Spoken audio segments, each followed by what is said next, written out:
Good day.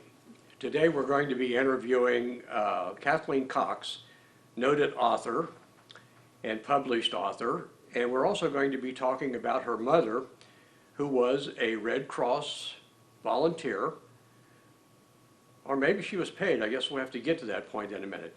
But they met during World War II, her parents, and so we're going to be doing a little bit different type of interview today as opposed to our normal veteran of valor and next door neighbor. However, Kathleen qualifies for both, and we're going to have a good time, and you'll enjoy this interview. Kathleen Cox. Hello, I'm Kathleen Cox, and I am the author of this book, Destination Unknown, Adventures of a World War II American Red Cross Girl.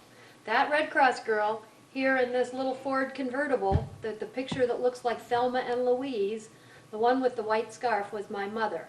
And this little Ford convertible was what the Red Cross had given her to drive in Constantine, Algeria, when women were veiled and men were riding on camels. You can imagine what a sight she was.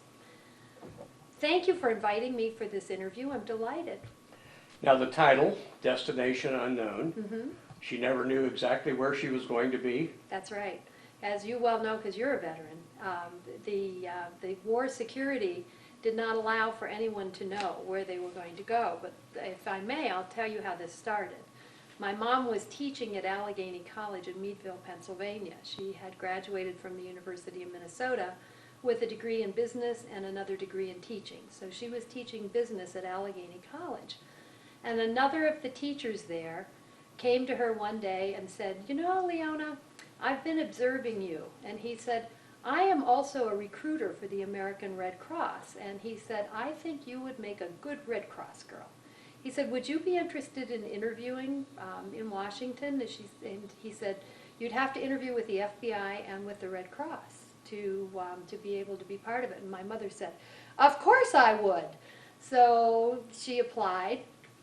She was invited to come to Washington, which she did, and interviewed with the FBI and with the American Red Cross, and she was hired, to your point, that yes, she was not a volunteer, she was a paid club service worker.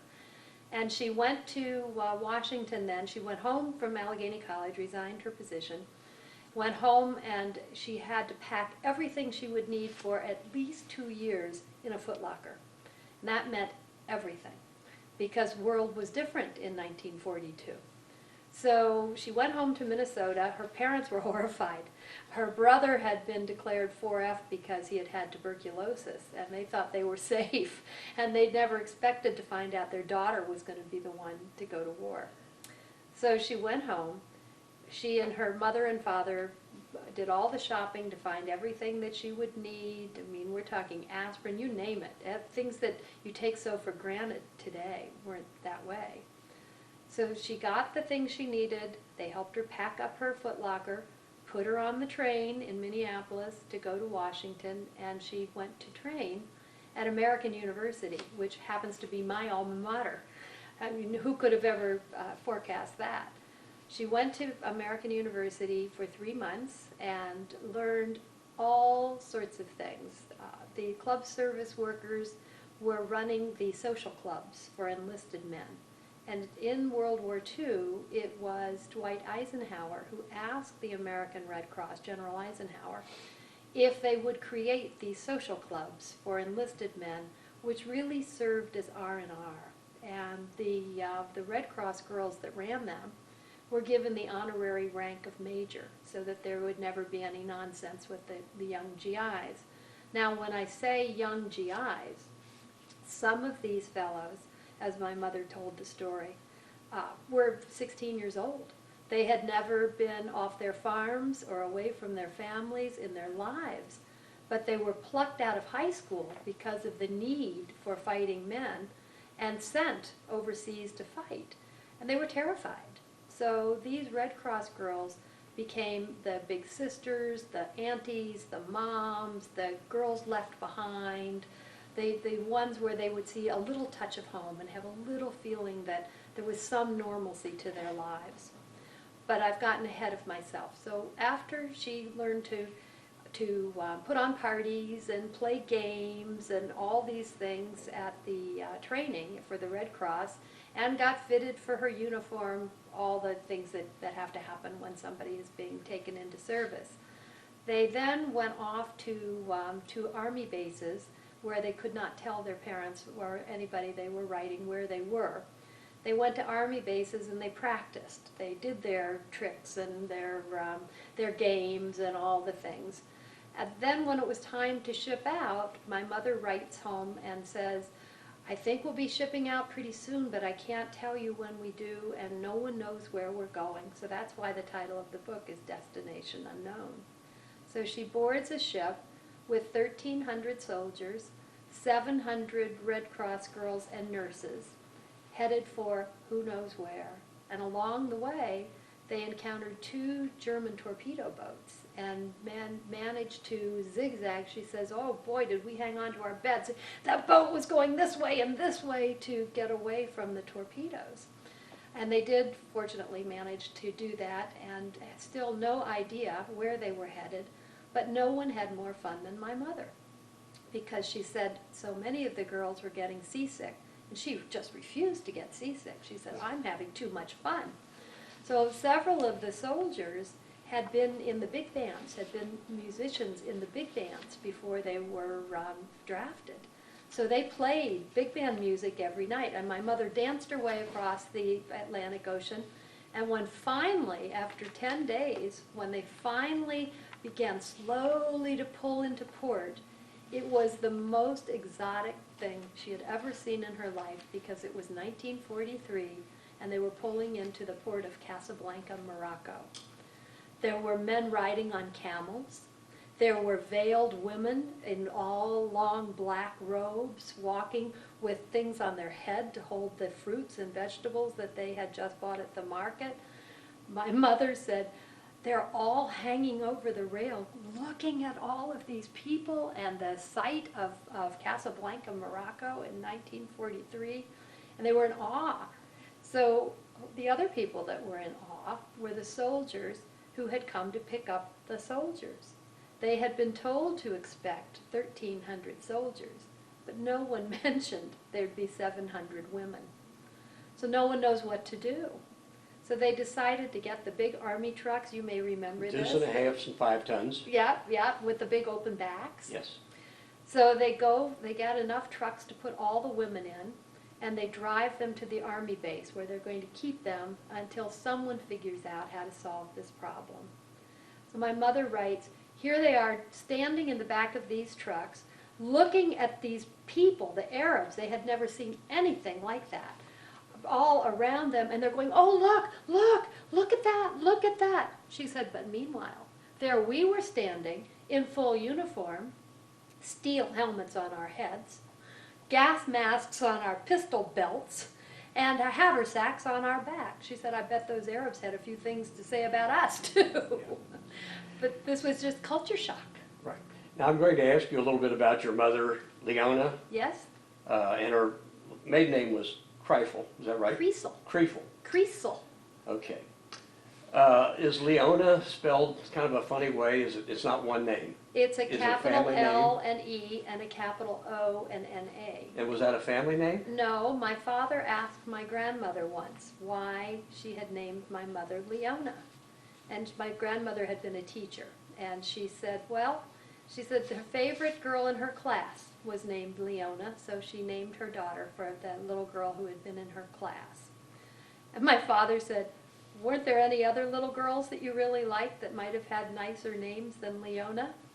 And my grandmother said, well, there was Effie and Eddie, the twins, so my father called my mother Effie from that on.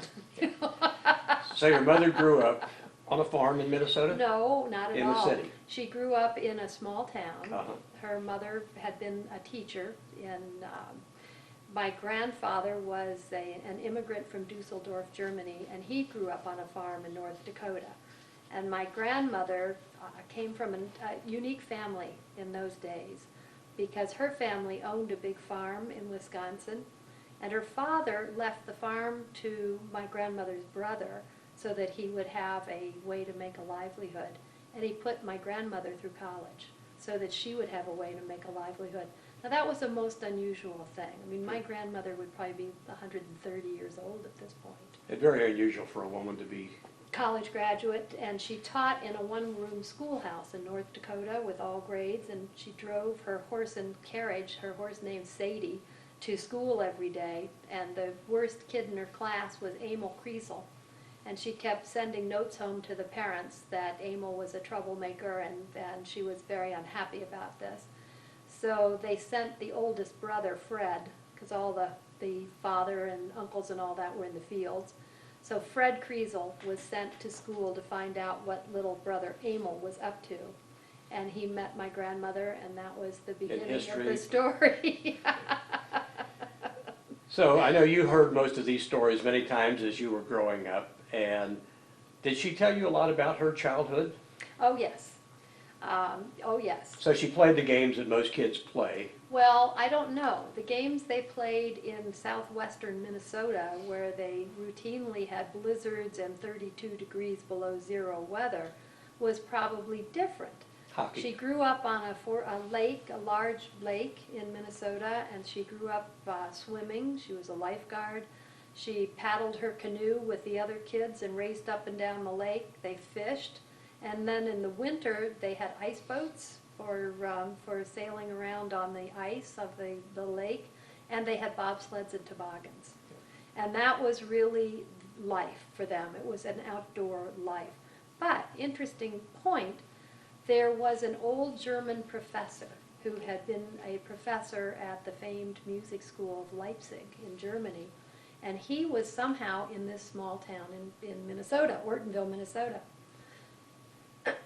Excuse me, edit. He was a professor from Leipzig and was living for some reason in this small town. And my grandmother thought this was an opportunity not to be missed. So both my uncle and my mother were put under his study for many, many years. My mother played piano and organ. My uncle played the trumpet, and I think he was first chair at the University of Minnesota with his trumpet. So both of them had this really remarkable childhood because of Prof, as my mother always referred to him. And they had a kid band when my mother was 5. She played the French horn then. And Prof put together a kid band, and they performed in Minneapolis under John Philip Sousa, because they had won the contest to be the best in the state, and they got to perform under John Philip Sousa. Now, see, isn't that such an amazing thing? Isn't it, for coming from a town that's that big? Yeah. Ortonville, Minnesota. Now, how did your mother wind up in the East in college? She didn't. She went to the University of Minnesota. Oh, okay, correct. Yes, she graduated from the University of Minnesota. And then at that point, that's when she was recruited. She was... Well, she went to Allegheny College to teach. I see. Can you hold for just a second? So she got her degree and then found the job. She got her degree and then found the job at Allegheny. Okay. Yeah. Mhm. Well, after she was recruited and the exciting life of being on an Army base, I can assure you that is an exciting life. It's kind of like watching paint dry, but it's also like knowing that tomorrow you have no clue what's going to happen. That's right. So the reality is, I'm sure she was intrigued, and the girls that she was with, were they all from all over the United States? Or? Yes. And that was very exciting for her too, because they didn't have an opportunity to meet people from California and Massachusetts and places like that, New York City. One of the Red Cross girls had been an editor for Vogue magazine, and she was quite everybody talked about her because she would tell them all about style and fashion and Manhattan, and so it was really seeing a new world. Now, did your mother maintain friendships with these people throughout her life? Yes, and she was part of the American Red Cross Overseas Association group in the Cincinnati area, and in fact was just honored among other Red Cross girls by the American Red Cross Overseas Association in Washington, D.C., and her name was put on a marker in front of the Red Cross building, and she also has an interview such as what you're doing with me for the Women's Memorial in Washington, D.C. It's actually in Arlington National Cemetery. So she has her likeness and her story there, part of that. Well, I know your mother's roots and your roots are all over, but how did she wind up in the Cincinnati area? Well, she married my father, whom she had met in Constantine, Algeria, and they were both transferred to Rome, and they were married in the second largest cathedral in Rome. And she had to do a lot of finagling, for lack of a better word, to get electricity for her wedding. Would you like to tell us a little bit about that? Yes, she did. She had met Pope Pius XII when she took the GIs from her club in Rome to the Vatican to see the Pope, because in those days he made weekly appearances. So when she went to the Vatican, she had never seen anything that looked like the Swiss Guard, you know, in their very fancy uniforms. And she smiled at one of the Swiss Guard. Excuse me, I just need to stop and drink some water here. Talking too much. We can take a break if you need. It's just like you say, it's too dry. Anyway, so she smiled at the Swiss guard, and he came over and took her by the arm, and she thought he was going to throw her out. And she's like, no, no, I didn't do anything wrong. And he realized what she was thinking, so he goes like this for her to follow. And he leads her up to the podium where the Pope would stand, and he puts her right in front of that podium. She said the Pope came out, stood on his podium, and she said my nose was right at his feet. So he gave his prayers and his blessings in, I think, 3 or 5 languages. I'm not clear on which it was. And then he looked down at her and said, who are you? And what are you doing in Rome? And where are you from? And she said, well, I'm a Red Cross girl from Minneapolis, Minnesota, and I run the Enlisted Men's Social Club here in Rome for the Red Cross. And he said, I was in Minneapolis when I was a cardinal. And my mother said, I know, because I was at university then. I remember when you came. Wow. And she said, people loved you. And he said, well, I loved the people of Minneapolis. They were so friendly. And with that, he lowered his hand with his papal ring. But she's Methodist. She doesn't know that this is a huge honor and blessing to kiss the Pope's ring. And briefly, she didn't know whether she was to shake his hand or what she's supposed to do. But every Catholic in the Vatican went over top of her to kiss the Pope's ring because it was such an honor. So now to your question of how did she finagle electricity for her wedding. The liaison from the Red Cross came to her about 3 days before her wedding and said, sorry, LeOna, but you won't be able to have electricity for your wedding because the Pope is giving an address to the world. So all electricity is requisitioned for his use only, because the Germans had blown up so many of the hydroelectric plants. And she goes, oh no, I have to have electricity for my wedding because one of the GIs is playing the organ and another is singing the Ave Maria in Latin when I walk down the aisle. She said, you please tell the Pope, this is the Red Cross girl from Minneapolis, and you please tell him that I know his address to the world is important to him, but my wedding is important to me because I only intend to marry once. And she said, you tell him if he'll just share 30 minutes of electricity between 12 and 12:30, I will never forget it. I'll be eternally grateful, and I'll raise all my children Catholic. I am all her children. The liaison says, oh, LeOna, come on. You're outclassed in this one. This is never going to happen. She said, you have to take the message, which he did. So I'm sure he thought it would never go anywhere. He takes the message, delivers it to someone in the Vatican, thinking, this is finished and over. My mother writes that at exactly 12 o'clock, as she prepared to walk down the aisle, the lights were all on. Her GI was playing one organ, and there was a Catholic priest playing a second organ, so the Pope had even given her another organist. Wow. And at 12:30, out went the lights. Now, let's skip back a little bit to where your mother met your father. He was in the Army Air Corps, the beginning of the Air Force. Yeah. And was he a pilot? No, he wanted to be, but he was colorblind, so he couldn't qualify. He was in charge of transportation. And you see this little car, this little convertible car that I showed earlier? painted on the fender of this car was the name Babette. I mean, who knows where the Red Cross found this car, North Africa. But Babette was not reliable. Babette broke down quite often. So my father, who was the head of the transportation department, they always knew if my mother didn't get to the Red Cross Club in time, she was stuck somewhere with Babette. He would have to send somebody out to go get the car started, get her back in, get her to the club. So it had happened enough times that he said, well, this time I'm going to go get this crazy woman myself. He said, I want to see who this crazy woman is that breaks down all the time with Babette. And that's how they met. Well, and I can see his point that he needed to make sure that the show happened at the right time. You got 500 or 600 GIs waiting for something to happen, and then it's delayed. Then there's not necessarily havoc, but it's not a really good scene. Well, and that's right. the fact that he was part of the transportation end of it, and she was organizing the entertainment. She was the entertainment. Was the entertainment. She sang and played the piano and played games. Okay, and I assumed that, see, I made the assumption that she had organized the games and things like that. So she was the entertainment. She and the other Red Cross girl, yeah, they planned all the games and they played the games with the GIs. And she, in one of the letters that's in the book, she tells what a typical day was like there, with all the GIs coming with all these crazy requests and questions. She said she'd sewn a button on someone's uniform, and then there was another GI, was it called F8 or F4, were the ones that were just a little bit disturbed by combat and all that. What was it? Shell shocked. Shell shocked, they- yeah.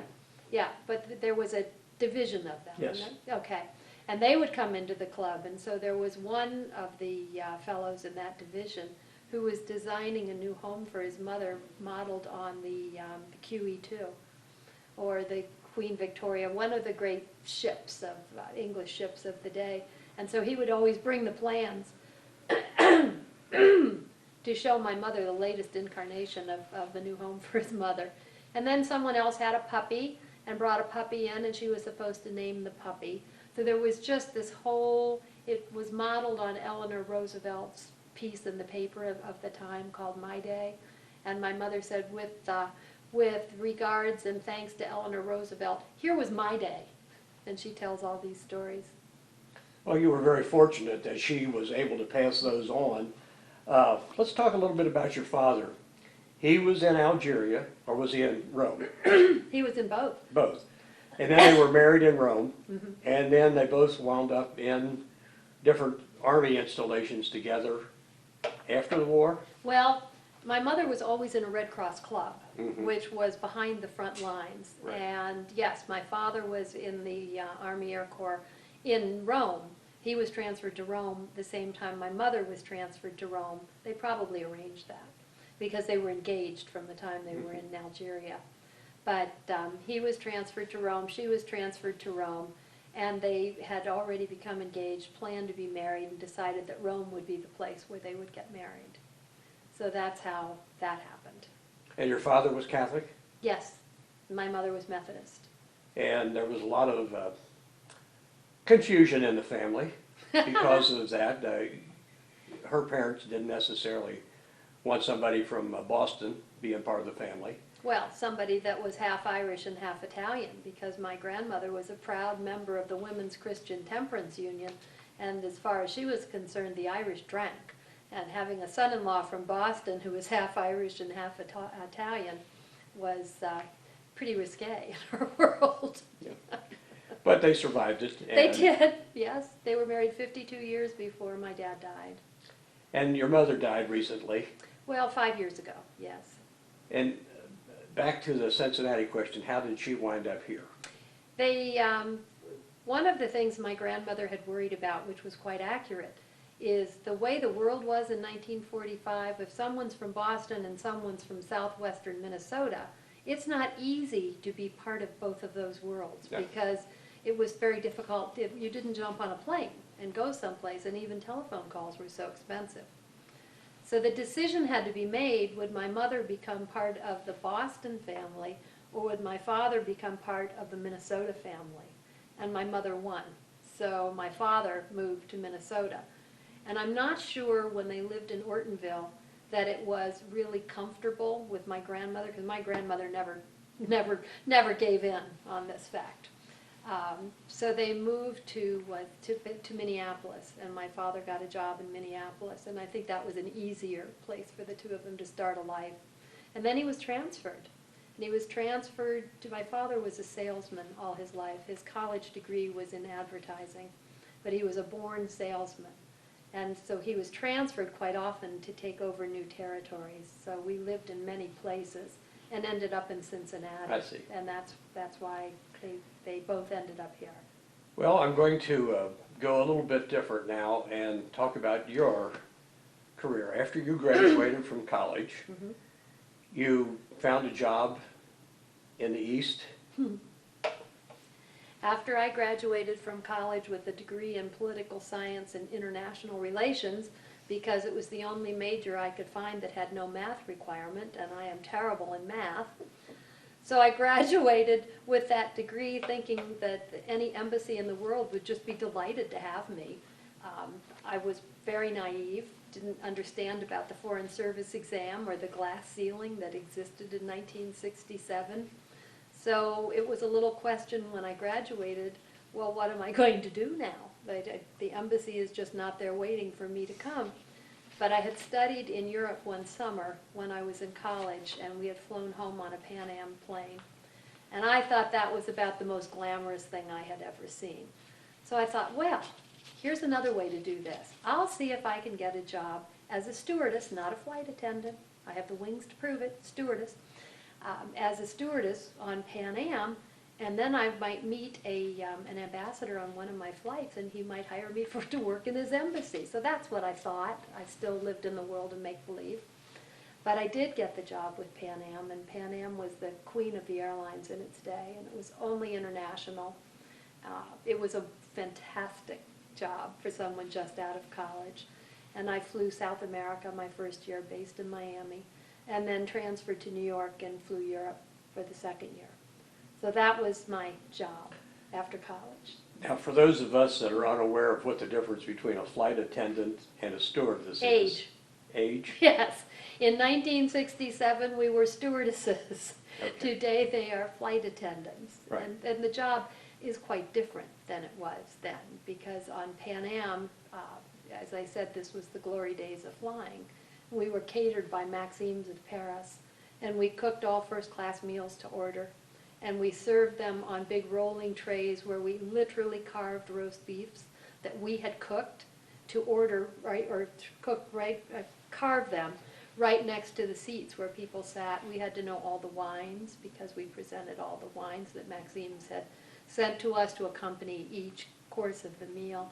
It was quite a big deal. And how long was the training period to become familiar with cooking and wines? 6 weeks. I worked harder in 6 weeks of flight school than 4 years of college, I have to say. Yeah.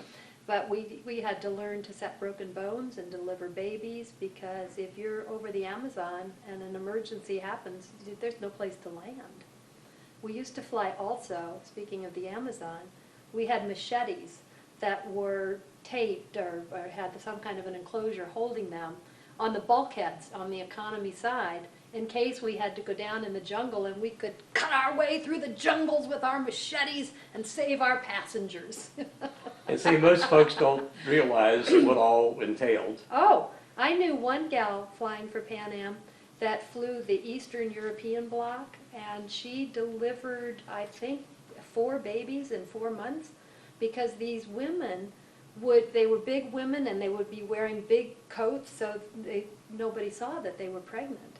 And they would wait until they were in labor, and they would get on a Pan Am plane to have their babies, so that the babies would have American citizenship. Wow. Now, can you imagine?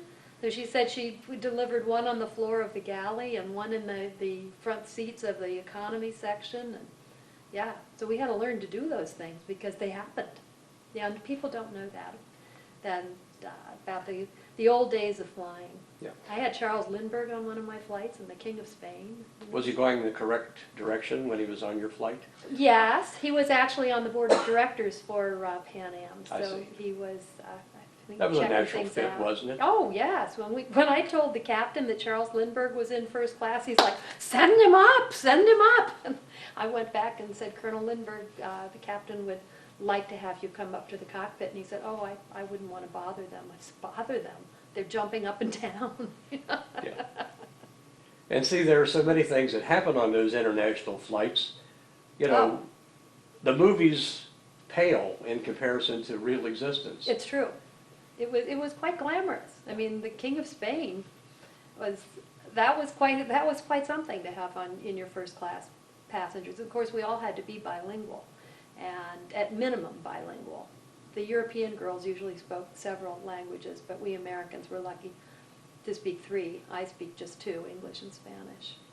So when you started your careers, many careers, and you eventually got into the equestrian business, how did that happen?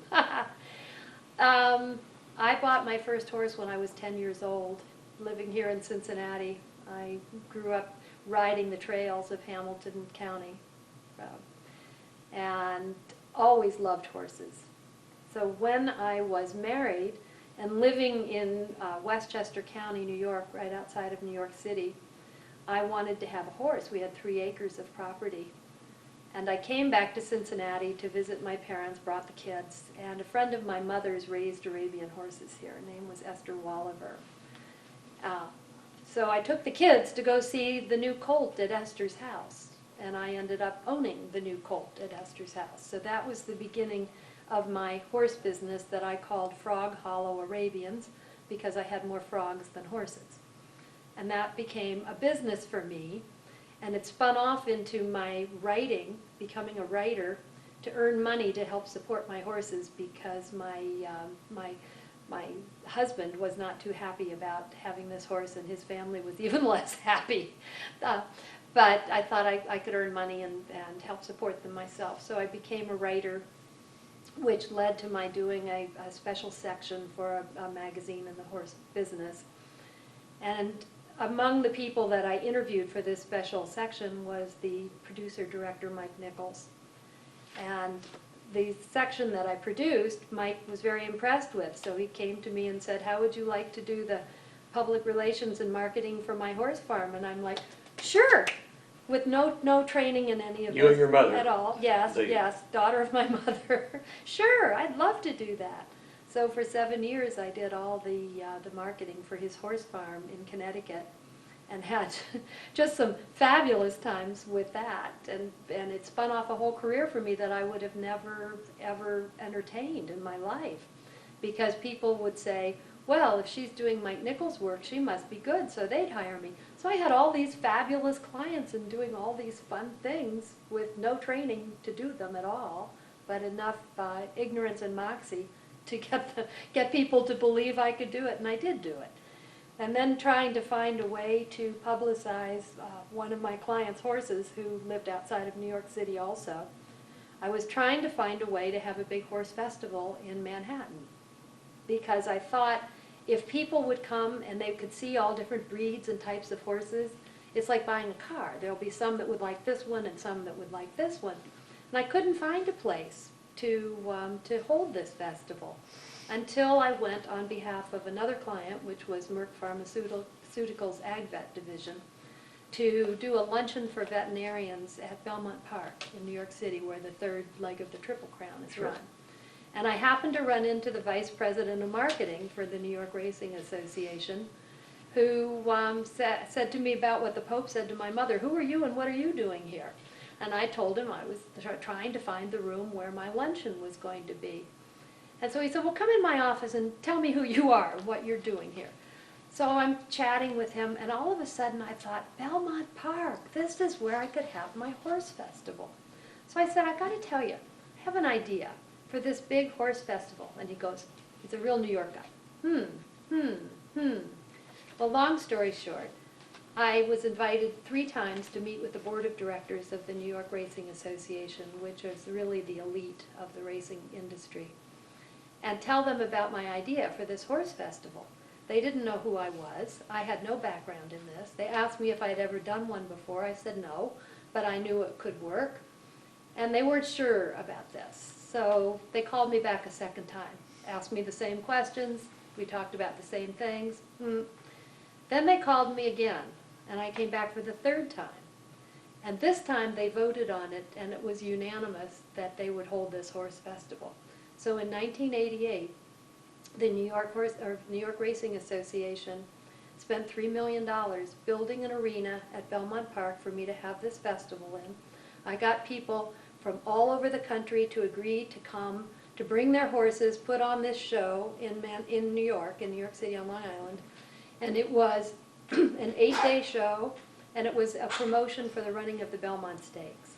It was hugely successful. It was written up in the New York Times as the best thing that had ever been done to promote racing. And so from there, I became the authority on equestrian theatrical shows. So this trade show from Germany, Equitana, which is a very big deal in Germany and Australia, came to the United States for 6 years to bring their show here. And the only person in the country who had ever done this kind of a big nighttime show was me. So they hired me, and I did their show for 6 years. So that has been another part of my life, and this coming April, I will, for the 20th year, co-produce and direct the Del Mar Night of the Horse for the Del Mar National Horse Show in California. So it's been a wonderful, Been a great ride. It's been a great ride, and it's been certainly an unusual. What I love about this is I work with people who have names like the One-Armed Bandit, who put buffalo on top of stock trailers, and ride up with them and stand on their horse and doff the cowboy hat. So I know some very interesting people. Well, you've been an interesting person as a Thank result you. of maybe some of the moxie that your mother had and your father. Let's talk a little bit more about that book. You Okay. found her letters Mhm. As you were the caregiver of the last years of her life, Right. and decided that it would be good to put these in the form just for your family, if nothing Right. else. And it became such a good project that you've produced this book now, and we can probably buy it if we go to... Yes, Amazon.com. And I was really proud that when I finished it and published it, self-published it on Amazon, within the first month it had a 5-star rating, and it still has that, and it's 4 years later or 5 years later now. So I'm really proud of that, but it has to do with my mother and the fact that she wrote these wonderful, colorful letters of a life that nobody could have imagined. And it's like reading a diary, because the book is her letters. I put things into time and place of this was happening or that was happening, but these are her actual letters that she wrote. And it's like reading someone's diary. And people have really enjoyed the book, which thrills me. Now, I've had the opportunity to read veterans' letters, and as a veteran, I have a different take on it than a lot of the folks who just read them. Well, Dad wrote home and said he didn't get paid today. Yeah, right. But I read between the lines and realized there are a lot of things. Is there a lot of stuff that you have come up between the lines of her messages that you were able to maybe interpret? Well, I know them from hearing her oral Uh-huh. stories. Right. But she couldn't, there were censors wouldn't allow them to write a lot of the things that were there. And let's be honest too, things were politically incorrect in today's world that were not politically incorrect in 1945, 43, 44. So yes, so I have heard the stories, and when I wrote the book, I took things out that I thought people would be offended by in today's world. Okay. And speaking of taking things out, were any of the letters actually Yes, censored? yes. Yes. There's a picture of it in here. Kind of an interesting... Yeah, the cut of, they couldn't say where they were going, anything about troop movements, or, as you probably well know. I mean, these are... Well, they were a little bit more lax by the time I was in the military as opposed to World War II. Yeah. We actually had no censoring, I don't think, because Oh, the really? rest of the world knew where we were. Well, that's true. On the 6 o'clock Yeah. news, they said the Yeah. 4th Infantry Division is. Yeah, And I think a lot of times we, as veterans, as members of the military, didn't necessarily want our parents to know everything that was going on. And, you know, you'd kind of smooth over things, and the highlight of the day might be we had a hot meal. yeah, right. I know my mother did that. Yeah. And so it's so interesting that you bring that up, because so many of the people who have read this book that are veterans have said the same thing. And one of the things they said they enjoyed was they could read between the lines, and they knew that she wasn't telling, I couldn't, and didn't, like you say, didn't want her parents to know, because her parents were terrified that their only daughter was in World War II. You know? Yeah. Now, you have children. I do. I have And two are they adult close children. by? No, unfortunately. And your grandchildren are in Minnesota? No, nobody. My daughter and her husband and two boys, my two grandsons, live in Toronto. And my son and his wife and their two little boys live in Palo Alto, California. Well, it's just like next door. Yeah, right. And you have Pan Am experience, so you know how to maneuver. I can get myself on and off a plane, but I'll tell you, I'm a real critic of service. Your equestrian life has brought you to a lot of different places, and you met people that you would have never met before. For sure.